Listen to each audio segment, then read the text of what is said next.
Welcome to xGameZones, hub to latest popular games, reviews, preview and news. Atelier Ryza Ever Darkness and the Secret Hideout has been a fun addition to the Atelier series. As a game that focuses on crafting, it has a wonderful crafting system. At the same time, it does not skip on the RPG and elements and questing. This was my first real playthrough of an Atelier game. With a great story and a deep crafting system and casual play style, it has been a joy to play. In Atelier Ryza, the story focuses around obviously Ryza and her journey into alchemy. She drags her childhood friends Tao and Lent around with her. The game is more than just her story though. Each character has great substance and their own story happening alongside hers. In the village, each of them is treated a bit differently. Tao is shy but eccentric in his thirst for knowledge on ancient texts and deciphering them. Lent is a muscular dude, who is treated poorly because his father is an alcoholic. Lent's story is the one that surprised me. I did not expect Atelier to tackle such topics as alcoholism and child abuse, even more so the possibility of spousal abuse. Please subscribe in our YouTube channel and follow and like us on Facebook #xgamezones. Visit our site at www.xgamezones.com for more gaming review.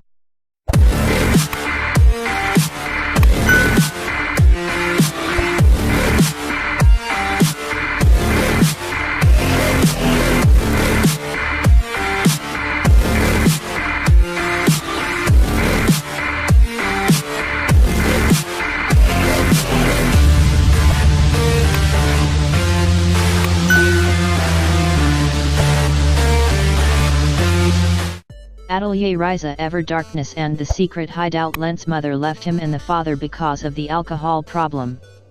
At a certain point in the story, Lent is found being patched up by Lila because his father was drunk, and I assumed he and his father got into an altercation. That is a pretty deep background story of his character overcoming that situation. Of course, even Ryza has the circumstances of her parents, in particular, the mom, thinking that her doing alchemy is strange and a waste of time. If one pays attention to everything happening, there are great story elements in there that really just fill out the village and the sort of situation the kids are in. As with any Atelier game, crafting is the main focus and, as usual, a new game means we get a new iteration on the crafting system. Crafting in Atelier Ryza involves leveling up material loops with the material required for that particular loop. The more loops that level up, the more variety of effects the item can have. What's even better is that some recipes can be morphed into new recipes by leveling up the special material loop in the recipe. Being that it is alchemy, I should have expected that, but I didn't, and it thrilled me to first start synthesizing. You need the main ingredient to start. In order to get those materials, I had to get out there and fight monsters and collect it using tools. What threw me off was at a certain point was getting crafting recipes for tools and not being able to get the materials for those tools because I wasn't far enough in the story to get them. All I wanted to do was fish, but I just could not find the right material to start crafting the one item I needed to craft the fishing rod. As I got further in, I realized I would need to stock up on materials in order to craft some really high quality goods. The best thing is the casual play style of the game really lends itself to just playing as you see fit. There is no time crunch to rush the story, even with a day and night cycle. There is even a little tip pop up in the beginning that states exploring is more important than sleeping. It was great to not have to worry about needing to do things by a certain date and to be able to take my time preparing for new chapters in the story.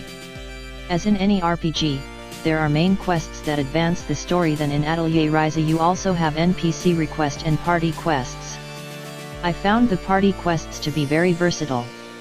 I liked that I could complete them as I played through the story or was out gathering. They are usually a goal one of the characters wants to accomplish, and the reward for completing them is learning a skill. The skills are what make completing these important, as some of them are skills that improve your passive skills that increase stats. NPC requests are the second type of side quest that is the more traditional side quest. In most cases, These quests involved putting your alchemy skills to use and making them something they need. It is a good way to level your alchemy as well as acquire money and materials you may not have. The NPC quests even rewarded equips, mainly accessory equips which I was in real need of. My main problem though is finding the NPCs in need. Atelier, Ryza, Ever Darkness and the secret hideout. The easiest and the only real way is to spot the on the mini-map. That is a bit of a hassle as you have to run around the whole town every time in every nook and cranny. It would be better if we had an area map to look at so we are not spending as much time running around. It doesn't take a lot away from the game, but it does bother me not being able to expand the map, see the, and run straight there. The combat in the Atelier Ryza is very different from how it was in the other Atelier games. Atelier Ryza is sporting a new real-time tactical battle system, not turn-based like some of the other Atelier games. This type of combat adds complexity in preparing for them. Now there is more strategy with battle. I really had to manage when to use items and when not to use them. I really dig the tactical element of the combat. The characters use this contraption called a core crystal that allows them to use their created items in battle. The core crystal itself adds another layer of complexity to combat, especially on a harder difficulty. The core crystal can only hold as many items as the weapon it's attached to. Once out exploring, I found I could only change items back in the village.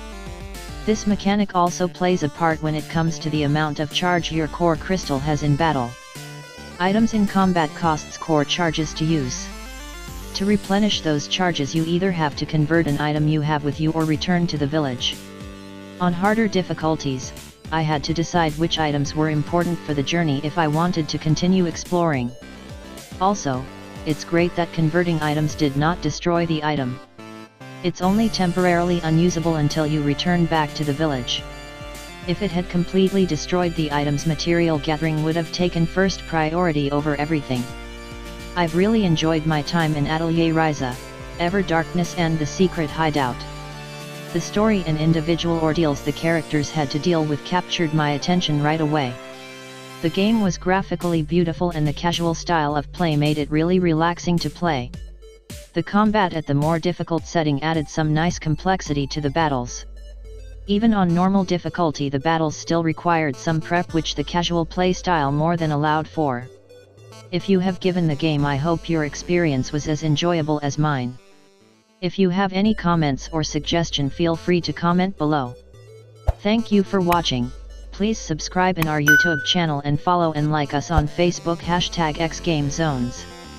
For more gaming review, visit our site at www.xgamezones.com. Don't forget to click the notification bell.